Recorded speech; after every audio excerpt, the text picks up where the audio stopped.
गौतम बुद्ध 533 ईसा पूर्व 483 ईसा पूर्व को महात्मा बुद्ध, भगवान बुद्ध, सिद्धार्थ व शाक्य मुनि नाम से भी जाना जाता है। वह श्रमण थे जिनकी शिक्षाओं पर बौद्ध धर्म का प्रचलन हुआ। उनका जन्म लुम्बिनी में क्षत्रिय शाक्य कुल के राजा शुद्धोधन के घर में हुआ था। उनकी मां का नाम महामाया था, जो कोलीय वंश से थीं, जिनका इनके जन्म के 7 दिन बाद निधन हुआ। उनका पालन महारानी की छोटी सगी बहन महाप्रजापति गौतमी ने किया। सिद्धार्थ विवाहोपरांत एकमात्र प्रथम नवजात शिशु राहुल और धर्मपत्नी यशोधरा को त्याग कर संसार को जरा, मरण, दुखों से मुक्ति दिलाने के मार्ग एवं सत्य दिव्य ज्ञान की खोज में रात्रि में राजपाट का मोह त्याग कर वन की ओर चले गए। वर्षों की कठोर साधना के पश्चात बोध गया, बिहार में बोधि वृक्ष के नीचे उन्हें ज्ञान की प्राप्ति हुई और वे सिद्धार्थ गौतम से भगवान बुद्ध बन गए। जन्म तथा बाल्यकाल उनका जन्म शाक्य गणराज्य की तत्कालीन राजधानी कपिलवस्तु के निकट लुम्बिनी में हुआ था, जो नेपाल में है। लुम्बिनी वन नेपाल के तराई क्षेत्र में कपिलवस्तु और देवदह के बीच नौतनवा स्टेशन से 8 मील दूर पश्चिम में रुक्मिंदेई नामक स्थान के पास स्थित था। कपिलवस्तु की महारानी महामाया देवी के अपने नैहर देवदह जाते हुए रास्ते में प्रसव पीड़ा हुई और वहीं उन्होंने एक बालक को जन्म दिया। शिशु का नाम सिद्धार्थ रखा गया। गौतम गोत्र में जन्म लेने के कारण वे गौतम भी कहलाए।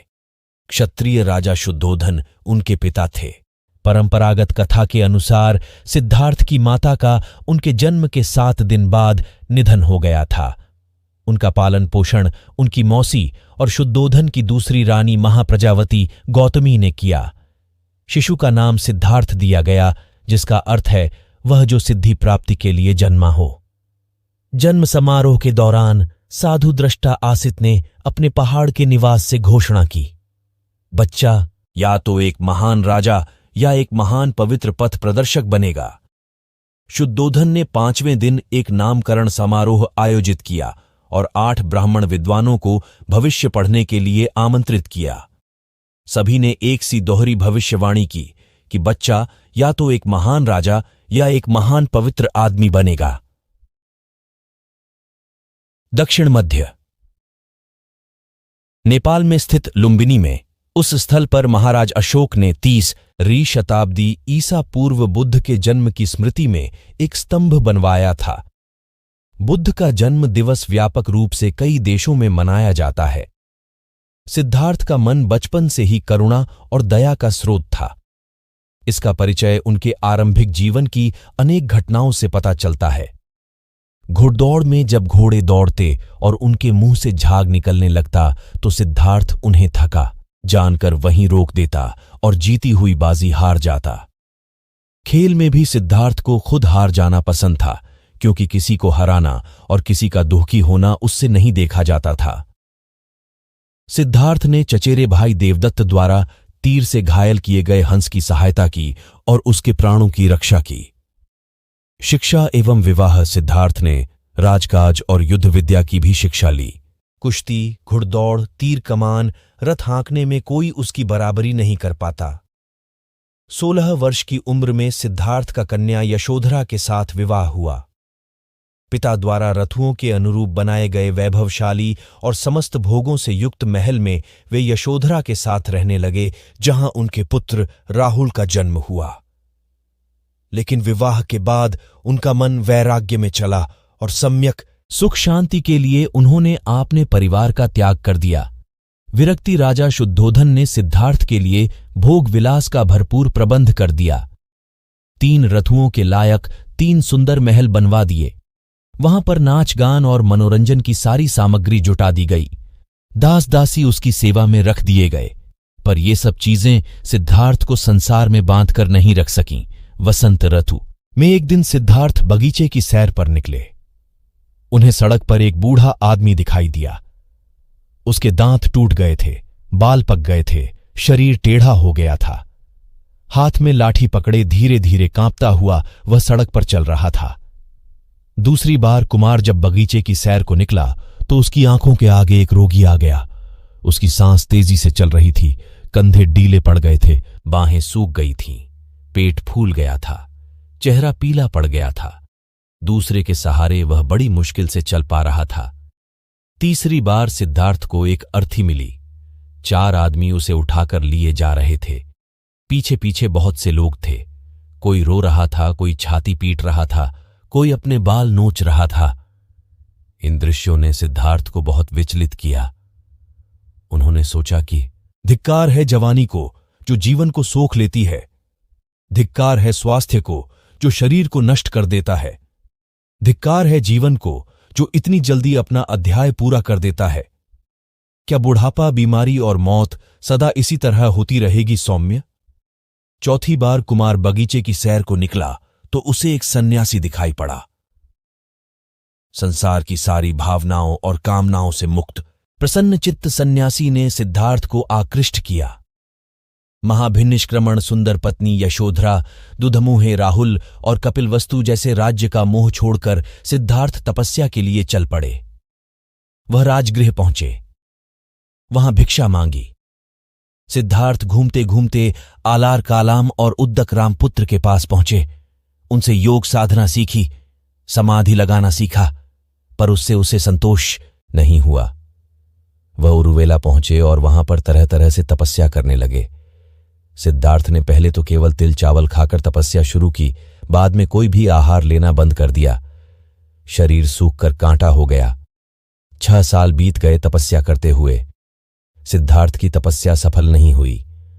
शांति हेतु बुद्ध का मध्यम मार्ग। एक दिन कुछ स्त्रियां किसी नगर से लौटती हुई वहां से निकलीं, जहां सिद्धार्थ तपस्या कर रहा थे। उनका एक गीत सिद्धार्थ के कान में पड़ा।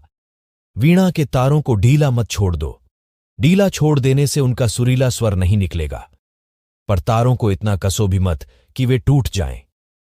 बात सिद्धार्थ को झंझ गई। वह मान गए कि नियमित आहार विहार से ही योग सिद्ध होता है, अति किसी बात की अच्छी नहीं। किसी भी प्राप्ति के लिए मध्यम मार्ग ही ठीक होता है और इसके लिए कठोर तपस्या करनी पड़ती है। ज्ञान की प्राप्ति बुद्ध के प्रथम गुरु आलार कलाम थे, जिनसे उन्होंने सन्यास काल में शिक्षा प्राप्त की। 35 वर्ष की आयु में वैशाखी पूर्णिमा के दिन सिद्धार्थ पीपल वृक्ष के नीचे ध्यानस्थ थे। बुद्ध ने बोधगया में निरंजना नदी के तट पर कठोर तपस्या की तथा सुजाता नामक लड़की के हाथों खीर खाकर उपवास तोड़ा। समीपवर्ती गांव की एक स्त्री सुजाता को पुत्र हुआ।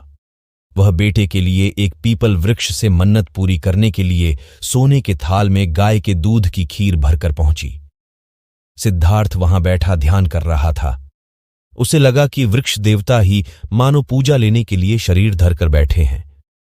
सुजाता ने बड़े आदर से सिद्धार्थ को खीर भेंट की और कहा, जैसे मेरी मनोकामना पूरी हुई उसी तरह आपकी भी हो।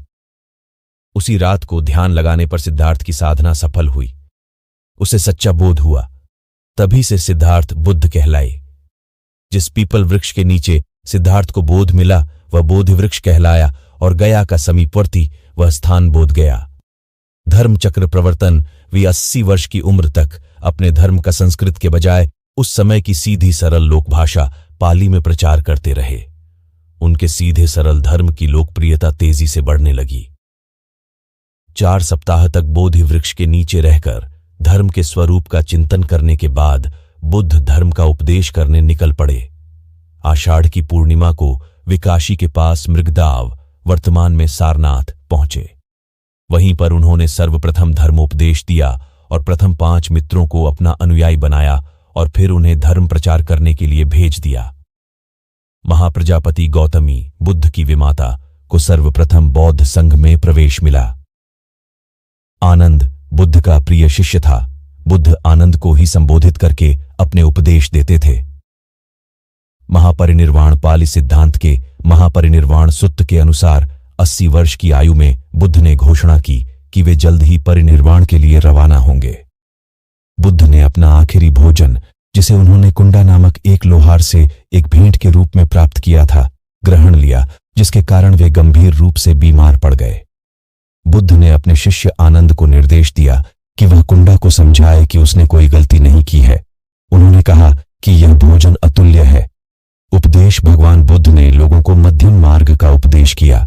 उन्होंने दुख, उसके कारण और निवारण के लिए अष्टांगिक मार्ग सुझाया। उन्होंने अहिंसा पर बहुत जोर दिया है। उन्होंने यज्ञ और पशु बलि की निंदा की। बुद्ध के उपदेशों का सार इस प्रकार है। आर्य सत्य चार है। एक, दुख, संसार में दुख है। दो, समुदय, दुख के कारण है। तीन, निरोध, दुख के निवारण है। चार, मार्ग, निवारण के लिए अष्टांगिक मार्ग है। आर्य अष्टांग मार्ग बौद्ध धर्म के अनुसार चौथे आर्य सत्य का आर्य अष्टांग मार्ग है, दुख निरोध पाने का रास्ता। गौतम बुद्ध कहते थे कि चार आर्य सत्य की सत्यता का निश्चय करने के लिए इस मार्ग का अनुसरण करना चाहिए। सम्यक दृष्टि, चार आर्य सत्य में विश्वास करना। सम्यक संकल्प, मानसिक और नैतिक विकास की प्रतिज्ञा करना। सम्यक वाक, हानिकारक बातें और झूठ न बोलना। सम्यक कर्म, हानिकारक कर्म न करना। सम्यक जीविका, कोई भी स्पष्टतः या अस्पष्टतः हानिकारक व्यापार न करना। सम्यक प्रयास, अपने आप सुधरने की कोशिश करना। सम्यक स्मृति, स्पष्ट ज्ञान से देखने की मानसिक योग्यता पाने की कोशिश करना। सम्यक समाधि, निर्वाण पाना और स्वयं का गायब होना। कुछ लोग आर्य अष्टांग मार्ग को पथ की तरह समझते हैं, जिसमें आगे बढ़ने के लिए पिछले के स्तर को पाना आवश्यक है, और लोगों को लगता है कि इस मार्ग के स्तर सब साथ साथ पाए जाते हैं। मार्ग को तीन हिस्सों में वर्गीकृत किया जाता है: प्रज्ञा, शील और समाधि। बौद्ध धर्म एवं संघ बुद्ध के धर्म प्रचार से भिक्षुओं की संख्या बढ़ने लगी। बड़े बड़े राजा महाराजा भी उनके शिष्य बनने लगे। शुद्धोधन और राहुल ने भी बौद्ध धर्म की दीक्षा ली। भिक्षुओं की संख्या बहुत बढ़ने पर बौद्ध संघ की स्थापना की गई। बाद में लोगों के आग्रह पर बुद्ध ने स्त्रियों को भी संघ में ले लेने के लिए अनुमति दे दी, यद्यपि इसे उन्होंने उतना अच्छा नहीं माना। भगवान बुद्ध ने बहुजन हिताय लोक कल्याण के लिए अपने धर्म का देश विदेश में प्रचार करने के लिए भिक्षुओं को इधर उधर भेजा। अशोक आदि सम्राटों ने भी विदेशों में बौद्ध धर्म के प्रचार में अपनी अहम भूमिका निभाई। मौर्यकाल तक आते आते भारत से निकलकर बौद्ध धर्म चीन, Japan, Korea, Mongolia, Burma, Thailand, Hind चीन, श्रीलंका आदि में फैल चुका था। इन देशों में बौद्ध धर्म बहुसंख्यक धर्म है।